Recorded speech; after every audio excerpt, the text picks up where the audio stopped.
Another type of internal language that I was kind of surprised to see listed here, even especially in the negative form, was prayer.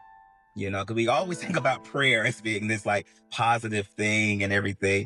But you put in here, it says, like other forms of internal language, prayer affects our internal persona.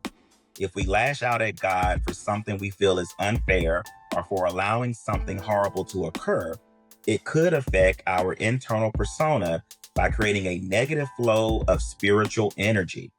If our prayers are more respectful and thankful and produce a positive spiritual connection, our internal persona will reflect that. Yeah.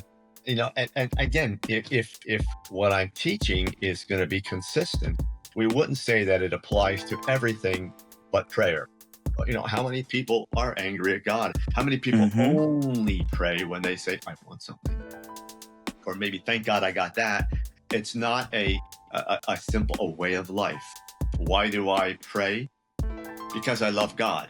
That's the only reason I pray. I want that connection.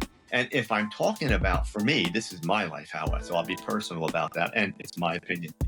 If I decide that I want to be the most powerful person I can be, wouldn't it make sense for me to be positive and connect with my feeling of the most powerful source in the universe? Hmm. So I need to be positive when I do that, because if I'm negative, I take a very powerful instrument in my life and I push it to the side. So it doesn't matter how you're applying it. What you think in your head is something you can control, or at least learn to control, and continue to do that. That's all. Right. I'm going to go on to chapter 3, which is titled Self Dialogue, the Good and the Not So Good. Because we've been talking about, the different types of internal languages. And I think this hits on why it is so important to get that internal language right. Why it's good to focus on it and improve it. Because you say here that language can also instigate the use of energy, since it directs our thoughts to potential action. So I like how you made that connection there, that the reason why we're having these conversations and talking about the power of internal language and whatnot is that it starts with internal language, but then it moves into the way we act, as well. Another thing, I don't know why I'm going back into my church boy days, because I'm getting because I remember, like, wasn't it Jesus that was saying about, like, if you've already thought it, you've done it, pretty much, like he was saying. Yeah. Yeah. And I tell people, okay, you did this. Was it just an impulse? You were out of control. Someone hijacked your brain and then you did it?